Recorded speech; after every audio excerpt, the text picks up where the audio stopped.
जय माता दी। राधे राधे एवरीवन। कैसे हैं आप सभी। तो हरे भरे ज्वारे सबकी चाहत होती है कि माता रानी के दिनों में हमारे घर में भी हरे भरे ज्वारे हो गए, हमारे भी ऐसी हरी भरी ज्वारें अच्छे से बड़े हों, क्योंकि माता रानी की प्रसन्नता का प्रतीक हम समझते हैं कि माता रानी खुश हैं हमारी पूजा से अगर हमारे ज्वारे अच्छे तरीके से हरे भरे उगते हैं और हमारे मन को बहुत शांति मिलती है। तो आपके भी ऐसे ही ज्वारे उगेंगे अगर आप इस तरीके से ज्वारे उगाएंगे। तो चलिए, सबसे पहले हमें लेना है एक मिट्टी का पात्र। आप उसे जैसा भी रंगना चाहें रंग सकते हैं, ऐसे ही छोड़ना चाहें तो ऐसा ही छोड़ दे, रंगना की कोई जरूरत नहीं है। यहाँ पर मैंने उसे रंग लिया है और मैंने उस पर चंदन और कुमकुम से बिंदियाँ लगा ली हैं और साइड में मैंने स्वास्तिक बना लिया है। और उसके बाद हमें लेनी है मिट्टी। मिट्टी हमारी कैसी होनी चाहिए, मिट्टी एकदम शुद्ध और सूखी मिट्टी होनी चाहिए, छनी हुई मिट्टी। मैंने उसे आटे छानने की छन्नी से छान लिया है और देखिए यहाँ पर मैंने अपने पात्र में स्वास्तिक का निशान बना लिया है। आप चाहें तो इस तरह अच्छे से स्वास्तिक का निशान बनाकर उस पात्र को अच्छे से सजा लें। तो देखिए इस तरह मैंने मिट्टी को अच्छे से छान लिया है। मैंने सूखी हुई मिट्टी ली है। छानने से मिट्टी में जो ढेले वगैरह रहते हैं, जो कंकर वगैरह रहते हैं, वो दूर हो जाते हैं, उनसे दिक्कत होती है ज्वारे उगाने में, क्योंकि मिट्टी का काम होता है अच्छे से अच्छी मिट्टी होगी तो ज्वारे अच्छे से अच्छे खुद भी उग जाएंगे। यहाँ पे मैंने मिट्टी को छान लिया है, पोट पर मैंने स्वास्तिक बना दिए हैं। अब हम देख लेते हैं, एकदम पाउडर जैसी मिट्टी मेरी लग रही है। अब हमको करना क्या है, इस बर्तन में जिसमें हमें ज्वारे उगाने हैं उस बर्तन में आपको उस मिट्टी को डाल लेना है।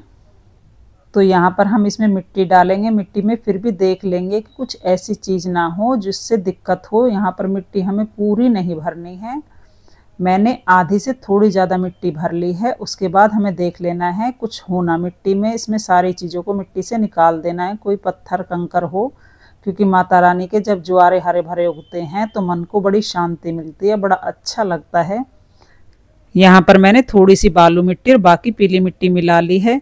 देखिए जब किसी किसी के ज्वारे नहीं उगते हैं या उग के थोड़े से 1-2 दिन बाद लगता है कि उग रहे हैं, लेकिन फिर वो वहीं के वहीं मर जाते हैं, नहीं उगते हैं, तो उसमें बहुत सारी कमियां हम छोड़ देते हैं। तो आज वही चीज़ मैं आपको बताऊंगी कि कोई भी कमी आप नहीं छोड़ें और आपकी ज्वारे तीसरे दिन में ही और आप देखेंगे कि वे एकदम घने घने होकर उगेंगे। और आपको करना क्या है, जल लेना है। जल में आपको थोड़ा सा गंगा जल जरूर लेना है, इस चीज़ का ध्यान रखें। जल आपको बिल्कुल शुद्ध लेना है, क्योंकि माता रानी के ज्वारे उगा रहे हैं तो शुद्ध जल होना चाहिए। अगर गंगा जल नहीं है तो जल भी शुद्ध रखें, और गंगा जल है तो आप ज़रूर लें। मैंने गंगा जल ले लिया है। मेरे पहले भी ज्वारे नहीं उगते थे, लेकिन जब से मैंने उसे गंगा जल मिलाया है और इस तरीके से मैं ज्वारे उगा रही हूँ तो हर साल ज्वारे बहुत अच्छे उगते हैं।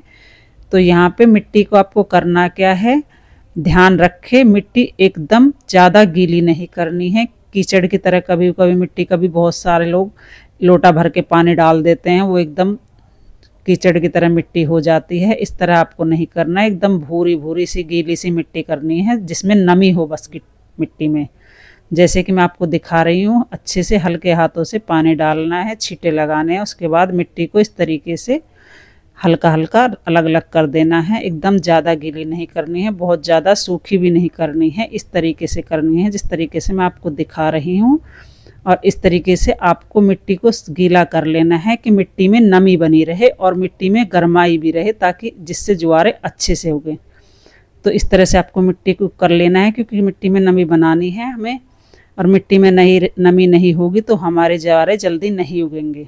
तो यहाँ पर देख ली, इस तरीके से आपको मिट्टी को कर लेना है जैसे कि मैंने की हुई है। अब आपको ज्वारे लेने हैं। देखिए इस तरह मैंने ज्वारों को 5-6 घंटे पहले भिगो दिया था, तो जो ज्वारे खाली थे वो ऊपर आ गए, क्योंकि ये ज्वारे कभी उगते नहीं हैं, ये ख़राब ज्वारे होते हैं। इनको मैंने अलग कर लिया है। उसके बाद जो अच्छे ज्वारे हैं जो उग जाएंगे अच्छे से, वो नीचे बैठ गए हैं, उनको मैं इसमें मिट्टी में डाल दूंगी और इन ज्वारों को मैं अलग फेंक दूंगी। इन जौ को अगर आप अमावस्या की रात को पूरी रात भिगो देंगे तो और भी अच्छे उगेंगे। देखिए उसके बाद आपको पूरी मिट्टी में इस तरीके से चारों तरफ अच्छे से इन्हें फैला देने हैं, पूरे कोनों में अच्छे से फैलाने हैं। और जो भी इस बात का आपको ध्यान रखना है कि एकदम जो थोते जौ हैं वो आपको नहीं लेने, थोते जौ ऊपर से आपको निकाल देने हैं और नीचे के जो अच्छे जौ हैं वही आपको बोने हैं। उसके बाद ऊपर से आपको एक लेयर मिट्टी की पतली पतली लगानी है।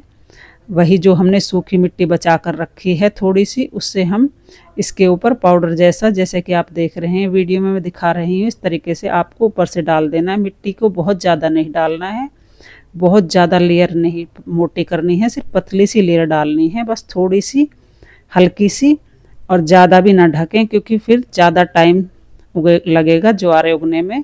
और हल्के से इस तरह यहाँ पर देखिए, अब देख सकते हैं कि मैंने छींटे लगाए तो जौ बहुत ज़्यादा नहीं ढके हैं। अब हमें आगे क्या ध्यान रखना है, क्या क्या चीज़ करनी है आपको बता देती हूँ। तो देख लिए यहाँ पर इस तरीके से आप एक प्लेट ले लें और इस प्लेट पर आप स्वास्तिक बना लीजिए। ऐसी प्लेट रखनी है जो अच्छे से उसको ढक दे, उसको कवर कर ले, क्योंकि पूजा पाठ की चीज़ में विशेष ध्यान सफाई का रखना बहुत ज़रूरी है। साफ़ सफाई शुद्धता को इस तरीके से यहाँ पर पूरा स्वास्तिक बनाना है। उसके बाद कम से कम 2 दिन इसको ढक कर रखना है आपको।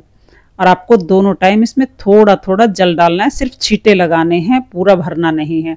अगर गंगा जल हो सके तो और भी अच्छा है, नहीं तो गंगा जल को थोड़े से जल में मिलाकर आप उसके छींटे इसमें ध्यान दे दें। और इस चीज़ का विशेष ध्यान रखें कि दोनों टाइम आपको छींटे देने हैं गंगा जल के, और बहुत जल्दी ज्वारे उगेंगे, बहुत ही अच्छे उगेंगे। और 2 दिन बाद आप इस प्लेट को हटा दीजिए, तो इस तरीके से आप के ज्वारे बहुत ही अच्छे से होंगे।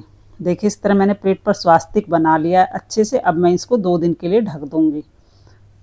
तो इस तरह से प्लेट उठाकर आपको रोजाना सुबह शाम इसमें सिर्फ छींटे लगाने हैं, ज़्यादा जल नहीं देना है जब तक ज्वारे नहीं उगते हैं, अंकुरित नहीं होते हैं। तो इस बात का विशेष ध्यान रखिएगा। और अगर वीडियो पसंद आए तो मेरे चैनल को लाइक सब्सक्राइब जरूर करिएगा। मिलते हैं नेक्स्ट वीडियो में। राधे राधे, जय माता दी।